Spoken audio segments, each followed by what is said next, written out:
بسم اللہ الرحمن الرحیم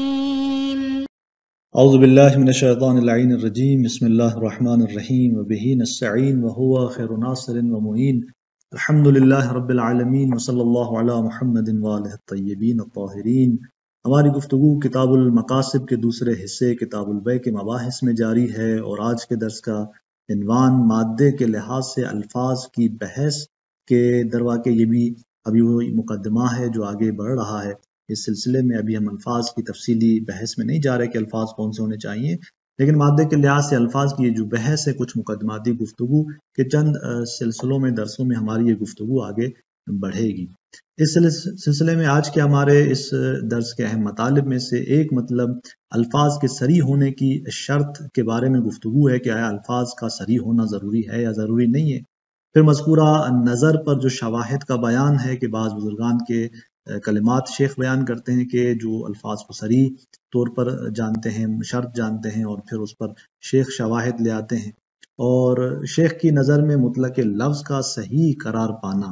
کہ جو شیخ اپنی نظر کے مطابق جو ہے وہ مطلق لفظ کو معتبر جانتے ہیں کہ جہاں وہ ظہور عرفی رکھتا ہو مقصود میں عرفی طور پر، کہ وہ پھر کیسا بھی ہو، صریح ہو یا غیر صریح ہو، یہ بیان کیا جائے گا۔ اس طرح مطلق لفظ کے صحیح ہونے میں فقہا کے کلمات کا ظہور شواہد کے طور پر شیخ انصاری ان کو بیان کریں گے۔ تو اس طرح ہم چلتے ہیں اپنے پہلے عنوان کی طرف کہ الفاظ کا صریح ہونا اور واضح ہونا آیا شرط ہے یا شرط نہیں ہے۔ تو اس سلسلے میں شیخ انصاری فرماتے ہیں کہ اما الکلام من حیث المادہ، جو ہم نے کہا تھا کہ تین طرح کی ہماری بحث آگے بڑھے گی، اور آج مادے کے جہت سے گفتگو جو ہے وہ بڑھ رہی ہے اور آگے آغاز ہو رہی ہے۔ فالمشہور عدم وقوع العقد بالکنایات، فرماتے ہیں کہ مشہور یہ ہے کہ عقد جو ہے وہ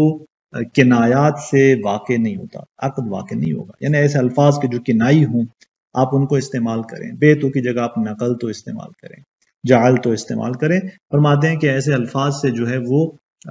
یہ عقد واقع نہیں ہوگا۔ اس کے شواہد کیا ہیں؟ یعنی مطلب دوسرے الفاظ میں الفاظ صریح ہونے چاہیے، مراد یہ ہے۔ پہلا شاہد جو تذکرہ کے اندر علامہ کا کلام ہے در واقع کہ قال فی تذکرہ میں علامہ فرماتے ہیں کہ الرابع من شروط الصیغہ، صیغے کے شروط میں سے چوتھی شرط کو وہ بیان کرتے ہیں کہ التصریح فلا یقع بالکنایۃ بیع البتہ، تصریح کو وہ شرط جانتے ہیں، بس نتیجے میں کنائی الفاظ سے جو ہے وہ بیع واقع نہیں ہوگی یقینی طور پر، حتیٰ نیت بھی کی جائے ان الفاظ کے ساتھ کہ مراد ان کی بیع ہے، لیکن وہ کنایا جو ہے اس سے بیع واقع نہیں ہوتی۔ مثل قولہ ادخلتہ فی ملک، کنائی الفاظ سے مراد کیا ہے؟ مثلا وہ اس طرح کے صیغے جاری کرے کہ ادخلتہ فی ملک، میں نے اس کو تمہاری ملکیت میں قرار دیا، داخل کیا، اور او جعلتہ لک، میں نے یہ مال اپنا تمہارے لیے قرار دیا، او خذہ منی بقضا، یا میری اس اموال میں سے تم فلاں مبلغ کے عوض میں اٹھا لو، او سلطتک علیہ بقضا، یا میں نے تجھے مسلط کر دیا اس مال پر فلاں مبلغ کے عوض میں۔ تو آپ فرماتے ہیں کہ یہ تمام کے تمام جو ہیں وہ درست نہیں ہے۔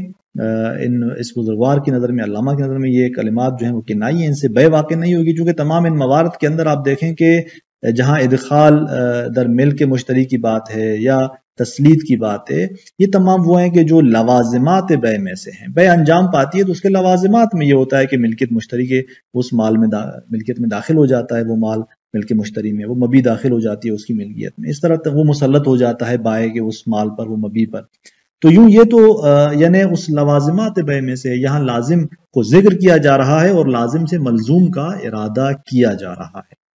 فرماتے ہیں علامہ کے ان تمام موارد میں بیع واقع نہیں ہوگی عملاً بأصالت بقاء الملک، دو دلیل بیان کرتے ہیں، ایک عمل کرتے ہوئے اصالت بقاء ملک پر کہ یہاں پر ملک جو ہے وہ باقی ہے، کہ پہلے وہ مبی اس مالک کی تھی، اب اگر اس نے ادخلتہ کہہ دیا، ہمیشہ کو ہوتا ہے کہ آیا وہ مبی وہاں سے منتقل ہوئی یا نہیں ہوئی، یا اس کی ملکیت بائع کی اپنی باقی ہے، تو یہاں پر اصل یہ ہے کہ وہ ملکیت باقی ہے۔ وَلِأَنَّ الْمُخَاطَبَ لَا يَدْرِي بِمَا خُوطِبَ، اور دوسری دلیل یہ کہ مخاطب جو ہے وہ نہیں جانتا، نہیں سمجھتا کہ بما خطبہ اس کو کس چیز سے خطاب کیا گیا ہے، یعنی قبل تو اگر جاری کیا جائے مد مقابل کی جانب سے تو یہ متفرع ہے اس بات پر کہ مخاطب کو پتہ ہونا چاہیے کہ موجب نے جب اسے کہا کہ ادخلتہ فی ملک کا، کہ یہاں پر کیا مراد ہے اس کی، جبکہ یہاں معلوم نہیں ہوتا کہ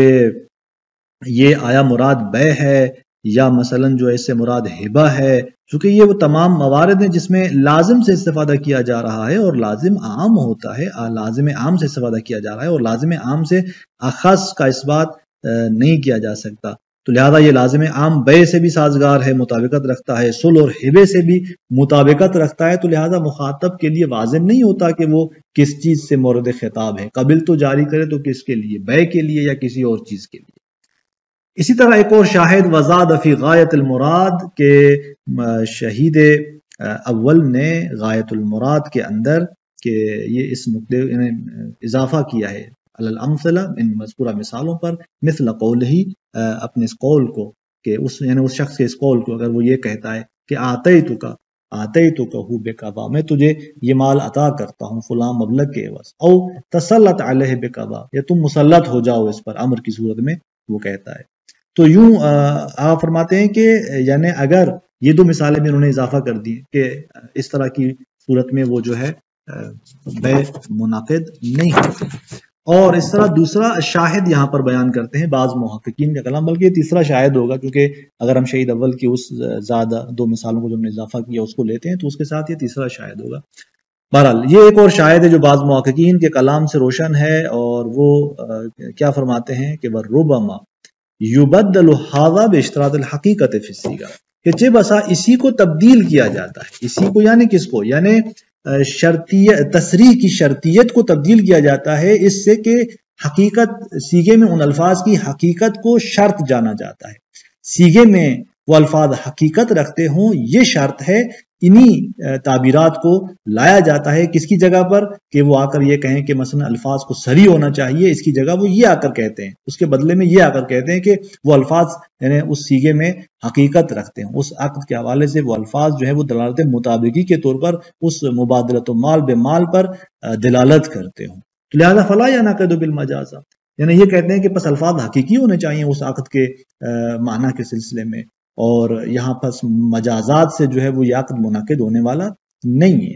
تو اس طرح سے آپ فرماتے ہیں کہ حتی صرح بعضهم، یہاں تک کہ بعض نے تصریح کی ان میں سے کہ بعدم الفرق بین المجاز القریب البعید، کہ ہے جو ہم کہہ رہے ہیں کہ مجازات اور کنایات سے بے منعقد نہیں ہوگی، کہا کہ یہ بطور مطلق کہہ رہے ہیں، یعنی فرق نہیں ہے حتی مجاز قریب اور بعید میں، مجاز قریب ہو تب بھی درست نہیں ہے، مجاز بعید ہو تو بطریقہ اولا درست نہیں ہوگا، عقد واقع اس سے نہیں ہوگا۔ تو یوں یہ چند شاہد بیان کرنے کے بعد یہ بات روشن ہو جاتی ہے کہ الفاظ جو ہیں وہ صریح ہونے چاہیے، الفاظ حقیقت رکھتے ہوں اس عنوان عقد میں۔ پھر ان کلمات میں جو صراحت کی بات ہوئی، صریح اور کنایہ کے جو کلمات استعمال ہوئے کہ صریح الفاظ ہونے چاہیے، کنائی نہیں ہونے چاہیے، تو صریح اور کنایہ سے کیا مراد ہے، یہاں پر شیخ انصاری اس سلسلے میں کچھ توضیحات دیتے ہیں کہ والمراد بالصریح، کہ صریح سے مراد کما یظہر من جماعت من الخاصۃ والعامۃ فی باب الطلاق وغیرہ، جیسا کہ ظاہر ہے خاصہ اور عامہ کے جماعت سے باب طلاق کے اندر وغیرہ ہی، اس کے علاوہ دیگر ابواب کے اندر وہ کیا بات ظاہر ہے کہ صریح سے مراد ما کان موضوعا لعنوان ذلک العقد، صریح یعنی وہ لفظ جو ہے موضوع ہو، وضع کیا گیا ہو اسی عقد کے عنوان کے لیے، لغتاً و شرعاً، یا لغتاً اسے اس طرح وضع کیا گیا ہو جیسے بے تو ہے، یہ شرعاً جیسے انکحتو کو لغت میں مثلا وصل اور وصال کی معنی میں ہے، وصل کی معنی میں ہے، لیکن شرعاً اسے جو ہے وہ اس خاص عقد نکاح کے لیے وضع کیا گیا۔ تو بہرحال وہ الفاظ ایسے ہونے چاہیے کہ یا تو لغتاً موضوع ہوں، وضع کیے گئے ہوں اس عقد کے لیے، یا وہ شرعاً اس کے لیے وضع کیے گئے ہوں، یہ صریح کی معنی ہے۔ ومن الکنایہ، اور کنایہ سے کیا مراد ہے، ما افاد لازم ذلک العقد بحسب الوصف، کنایہ سے مراد فرماتے ہیں کہ وہ ہے کہ جو لفظ جو ہے افادہ کرتا ہو اس عقد کے لازم کا بحسب الوضع، یعنی وضع کے اعتبار سے وہ لازم عقد کا افادہ کرتا ہو، اور فیفید ارادۃ نفسہ بالقرائن، اور پھر افادہ کرتا ہو خود اس عقد کا بالقرائن، قرائن سے، یعنی مثال کے طور پر جیسے تسلید کا لفظ ہے کہ جو لازم بے ہے، لیکن جب آپ کہتے ہیں سلط تو کا اور آپ اس سے ارادہ کرتے ہیں بے کا، تو قرائن کے ذریعے یہی سلط تو کا اس سے بے کا ارادہ کیا جا سکتا ہے، لیکن سلطتو کا صریح نہیں ہے بے کے اندر، بلکہ یہ اس بے کے لوازمات میں سے ایک ہے، یعنی بحسب وضع جو ہے سلطتو کا اور تسلیت کا یہ جو لفظ ہے بحسب وضع یہ لازم عقد کا افادہ کرتا ہے، نہ یہ کہ یہ صریح ہو اس عقد کے اندر۔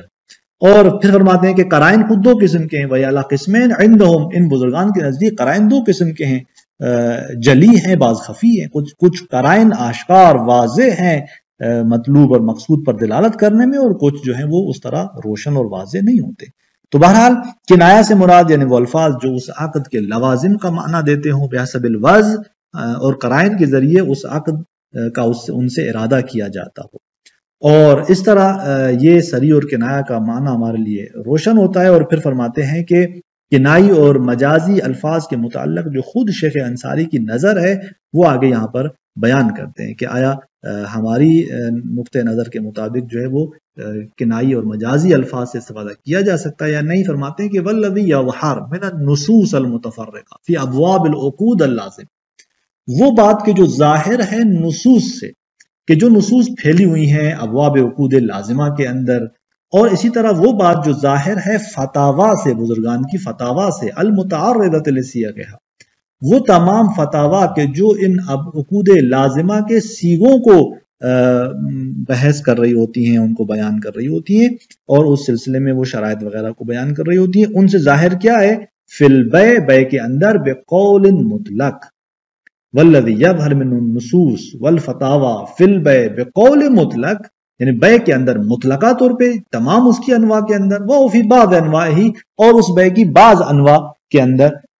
وفی غیر البیع من العقود اللازمہ، اور بے کے علاوہ دیگر جو عقود لازمہ ہیں جیسے اجارہ ہے، صلح ہے، نکاح ہے، ان تمام عقود کے اندر وہ والذی یظہر کیا ہے؟ ہوا، یہ خبر ہے اس کی، یعنی والذی یظہر جو چیز ظاہر ہے وہ کیا ہے؟ هو الاقتفاء بكل لفظ له ظہور عرفی معتد به فی معنی المقصود۔ فرماتے ہیں کہ کافی ہے، بس والذی یظہر هو الاقتفاء، وہ بات جو ظاہر ہے نصوص اور فتاوا سے، وہ اقتفاء ہے، کافی جاننا، ہر لفظ سے اقتفاء کہ له ظہور عرفی، ایک اس کو ظہور عرفی حاصل ہو، معتد به، دوسری بات یہ کہ وہ قابل اعتنا ہو، قابل اعتبار ہو، فی المعنی المقصود، معنی مقصود میں، یعنی معنی مقصود کے اندر اس کو ظہور عرفی حاصل ہو اور قابل اعتنا ہو۔ فرماتے ہیں کہ ان دو مطلب کے ساتھ ہر لفظ جو ہے وہ کفایت کرتا ہے، بس اس کا مطلب یہ ہوا کہ صریح ہونا یا حقیقی ہونا عنوان عقد میں الفاظ کا یہ ضروری نہیں ہے۔ اب اس اعتبار سے فلا فرق بین قولہی، کوئی فرق نہیں ہے اس کے اس قول میں کہ بے تو کہے ملک تو کہے، وبین قولہی، یا اس کے اس قول میں کہ نقلت الی ملک کا او جعلتہ ملکا لک بقضا، یوں آ کر کہے کہ میں نے نقل کر دی یہ چیز، یہ مال تمہاری ملکیت کی طرف، یا میں نے اسے قرار دیا ملک تمہارے لیے فلاں مبلغ کے، بس یوں آ کر الفاظ کنائی اور مجازی استعمال کرے۔ فرماتے ہیں کہ فرق نہیں کرتا۔ وَهَذَا هُوَ الَّذِي قَوَّاهُ جَمَاعَةٌ مِّن مُتَأَخِّرِي الْمُتَأَخِّرِينَ، یہی وہ مطلب ہے جس کی تقویت کی ہے متأخری المتأخرین کی جماعت نے۔ متأخرین سے مراد یعنی علامہ ہلی کے بعد جو فقہا ہیں وہ متأخر المتأخرین کہلاتے ہیں، ان کی جماعت نے اس مطلب کو آ کر تقویت کی ہے۔ وَحُكِيَ عَنْ جَمَاعَةٍ مِّمَّنْ تَقَدَّمَهُمْ كَالْمُحَقِّقِ، اور حکایت کی گئی ہے ایک جماعت سے، ممن تقدمہم، جو ان سے پہلے ہیں، ان متأخر المتأخرین سے پہلے ہیں، کل محقق جیسے محقق ہیں، محقق اول، علامہ حُكِيَ عَنْ تلمیذہ کاشف الرموز، کہ اس مطلب کی بنیاد پر جو حکایت کیا گیا ہے ان کے شاگرد کاشف الرموز کی جانب سے کہ انہو حقا عن شیخہ المحقق، کہ کاشف الرموز نے حکایت کی ہے اپنے استاد بزرگوار محقق اول سے، کس بات کو؟ کہ ان عقد البیع لا یلزم فیہ لفظ مخصوص، کہ عقد بیع اس کے اندر لفظ خاص لازم نہیں ہے، یعنی مطلق لفظ سے اکتفا کی جا سکتی ہے، لفظ خاص لازم نہیں ہے۔ وَأَنَّهُ اِخْتَارَهُ أَيْضًا، اور خود کاشف الغطاء نے اسی ہی مطلب کو خود بھی جو اختیار کیا ہے، ایضاً جیسے ان کے استاد بزرگوار نے اس کو اختیار کیا، اسی طرح وہ خود جو ہے اسی مطلب کو اختیار کرتے ہیں۔ تو انہی بات سے واضح ہے کہ شیخ فرماتے ہیں کہ تقویت کی ہے ان بزرگان نے اسی مطلب کو کہ مطلق لفظ جو ہے وہ کفایت کرتا ہے۔ اور اسی طرح فرماتے ہیں کہ وحکی عن الشہید رحمہ اللہ فی حواشی، اور شہید بزرگوار سے، شہید اول سے، ان کے جو حواشی ہیں قواعد پر، وہاں حکایت کیا گیا ہے ان سے کس بات کو کہ انہ جوز البیع بکل لفظ دل علیہ، انہوں نے جائز قرار دیا ہے بیع کو ہر اس لفظ سے کہ جو اس پر بیع پر دلالت کرتا ہو، مثلو سلمت الیک و آوزتک، مثلا یہ کلمات استعمال کریں، جبکہ آپ کو پتا ہے کہ سلم تو یہ جو صیغہ ہے یہ بیع سلم میں استعمال ہوتا ہے، بیع سلف کے اندر استعمال ہوتا ہے، بیع سلم کے جہاں پر مبی جو ہے وہ کچھ عرصے بعد تحویل دی جاتی ہے، جبکہ سمن فوری وہاں لیا جاتا ہے، اس میں سلم تو اسلم تو اس طرح کے کلمات استعمال ہوتے ہیں۔ اور آوز تو معاوضہ یہ بھی عام ہے، یعنی مخصوص خاص نہیں ہے لفظ اس بیع کے لیے۔ تو یہ فرماتے ہیں کہ جائز بیع کو جاری کرنا ایسے کلمات اور الفاظ سے۔ اور فرماتے ہیں کہ وَحَقَاهُ فِي الْمَسَالِكِ، شہید نے، شہید ثانی نے مسالک کے اندر حکایت کیا ہے عن بعض مشائخہ المعاصر، اسی مطلب حقاہ یعنی اسی مطلب کو حکایت کیا ہے شہید ثانی نے مسالک کے اندر اپنے بعض معاصر بزرگان سے کہ وہ